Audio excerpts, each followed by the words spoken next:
Friends, మనం శ్రీమద్ వాల్మీకి రామాయణం నుంచి ఒక ప్రశ్నను పరిశీలిద్దాం. క్వశ్చన్ ఏంటంటే, whom did Hanuman and the vanaras meet inside the cave of Maya in the Kishkindha Kanda. Srimad Valmiki Ramayanam Kishkindha కాండలో హనుమంతుడు వానర వీరులు మయుని యొక్క గుహలో ఎవరిని కలుసుకున్నారు అని చెప్పి ప్రశ్న అడుగుతున్నారు. ఆప్షన్స్ వచ్చి సీత, సంపాతి, స్వయంప్రభ, శూర్పణఖ. సమాధానం స్వయంప్రభ. హనుమదాదులు మయుని యొక్క గుహలో స్వయంప్రభను కలుసుకోవడం జరుగుతుంది.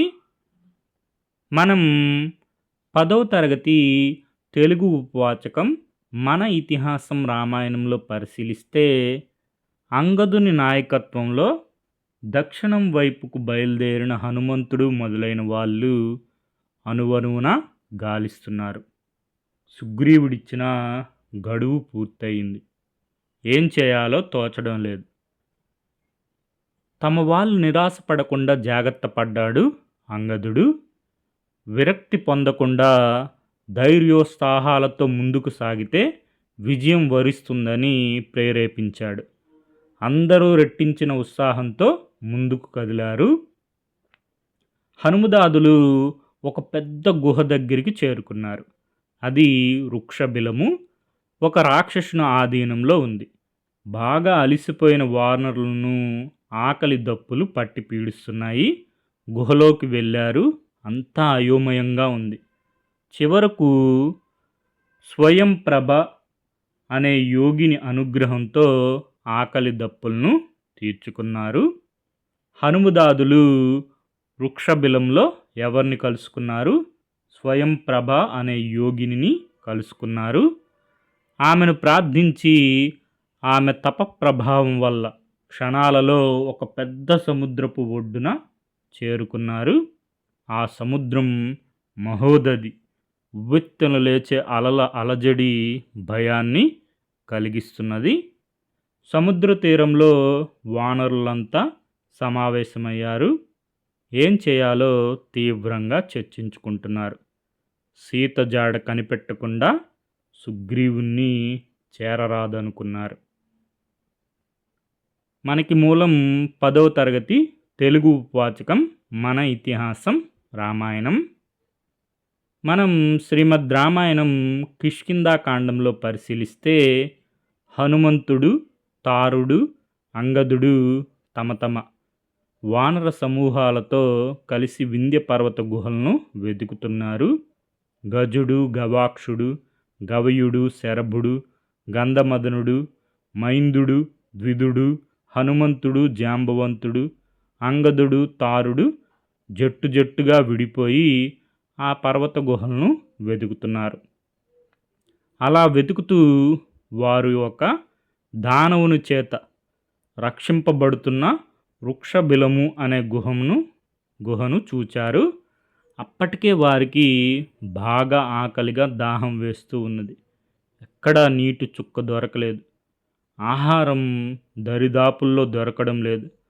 ఆ సమయంలో నీటిలో స్నానం చేసి ఒళ్ళంతా తడితడిగా నీళ్లు కారుతున్న చక్రవాక పక్షులు ఆ గుహలో నుండి బయటకు ఎగురుతూ రావడం వారికి కనిపించింది. వారు ఆ బిలంలోనికి వెళ్ళడానికి ప్రయత్నించారు. కానీ వారికి ఎటు నుండి వెళ్ళాలో తెలియడం లేదు. ఆ బిలమునకు ద్వారం కనిపించలేదు. అప్పుడు హనుమంతుడు మిగిలిన వానర వీరులతో ఇలా అన్నారు: మనమందరం సీత కోసం వెతికి వెతికి అలిసిపోయినాము. కానీ సీత జాడ తెలియలేదు. ఇక్కడ వృక్షములు పచ్చగా ఉన్నాయి. నీటిలో తడిసిన పక్షులు బయటకు వస్తున్నాయి. ఈ బిలము లోపల నీటి సరోవరము ఉండవచ్చును. మనము ఈ బిలములోనికి ప్రవేశించి మన దాహము తీర్చుకుందాము అని అన్నారు. హనుమంతుని మాట విని అందరూ దారి తెన్నులేని ఆ బిలంలోనికి అతి కష్టం మీద ప్రవేశించారు. లోపల అంతా చీకటిగా ఉంది. ఒకరిని ఒకరు పట్టుకుంటూ ఆ గుహలో వారు ఒక యోజన దూరం వెళ్ళారు. కానీ వారికి జలాశయం కనిపించలేదు. నిరాశ చెందారు.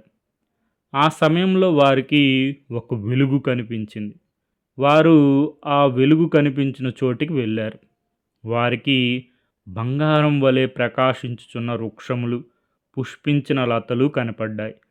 అక్కడ రత్నములతో అలంకరింపబడిన వేదికలున్నాయి. అక్కడ పద్మములతో నిండి ఉన్న సరోవరం కనపడింది.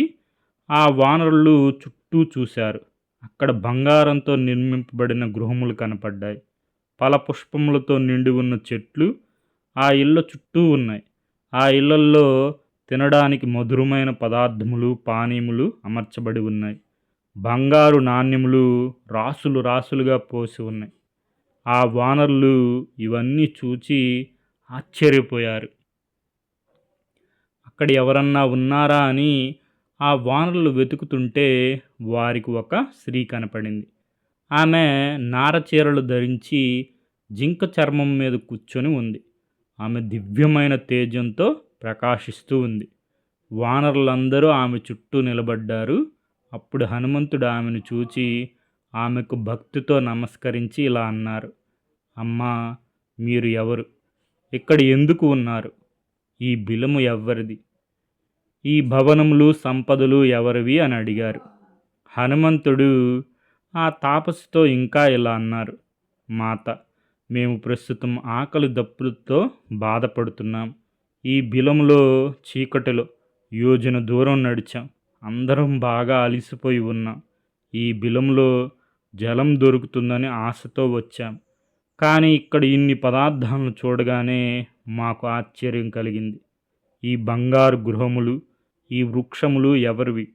ఎలా పుట్టాయి? మీరే సృష్టించారా? లేక మరి ఎవ్వరి తపోబలం వలన ఉద్భవించాయా? మాకు ఏమీ అర్థం కావడం లేదు. మాకు వివరంగా చెప్పండి అని వినయంగా అడిగారు హనుమంతుడు. హనుమంతుని మాటలు విన్న ఆ తాపసి హనుమంతునితో ఇలా చెప్పింది: ఓ వానరులంలో గొప్పవాడా, మయుడు అనే దానవుడు ఉన్నాడు. అతనికి అన్ని మాయలు తెలుసు. ఆ మయుడు పూర్వము దానవులకు శిల్పిగా ఉండేవాడు. దానవులకు శిల్పి ఎవరు? మయుడు. ఈ భవనములు ఆయనే నిర్మించాడు. ఆ మయుడు ఈ గుహలో వేల కొలది సంవత్సరములు బ్రహ్మదేవుని గురించి తపస్సు చేసి ఆయన వలన వరములను పొందాడు. ఆ మయుడు ఇక్కడ ఈ భవనలు నిర్మించుకొని ఇక్కడే సుఖంగా కాలం గడిపాడు. ఆ మయుడు హేమ అనే దేవకన్య ప్రేమలో పడ్డాడు. ఆ విషయం తెలిసిన ఇంద్రుడు తన వజ్రాయుధంతో ఆ మయుణ్ణి చంపాడు. మయుడు మరణించిన తరువాత బ్రహ్మదేవుడు ఆ మయునికి చెందిన ఈ గృహములను, సంపదలను దేవకన్య హేమకు ఇచ్చాడు. ఇంకా నా పేరు స్వయంప్రభ. నా తండ్రి మేరుసావర్ణుడు. దేవకన్య హేమ నాకు మంచి స్నేహితురాలు. ఆమె ఆదేశం ప్రకారం ప్రస్తుతం నేను ఈ భవనములను, సంపదలను కాపాడుతున్నాను. ఇంతకు మీరు ఎవరు? ఏ పని మీద ఈ వింధ్య పర్వత ప్రాంతములకు వచ్చారు? ఈ అడవుల్లో ఎందుకు, ఎవరి కోసం తిరుగుతున్నారు? ఇక్కడికి ఎలా వచ్చారు? ఇవన్నీ తర్వాత చెబుదురు, కానీ మీరంతా మంచి ఆకలి దప్పికతో ఉన్నట్టున్నారు. ఇక్కడ ఉన్న ఫలములను, తినుబండారాలను తృప్తిగా తిని మధురమైన పానీయాలను తాగి సేద తీరండి. తరువాత మీ గురించి నాకు చెప్పండి అని ఆ తాపసి స్వయంప్రభ చెప్పింది. ఈ వృత్తాంతం మనకి శ్రీమద్ రామాయణం కిష్కింధాకాండంలో ఉంటుంది. మూలం శ్రీమద్ రామాయణం కిష్కింధాకాండము, తేట తెలుగులో మొదలి వెంకట సుబ్రహ్మణ్యం గారు. Okay friends, thank you for watching.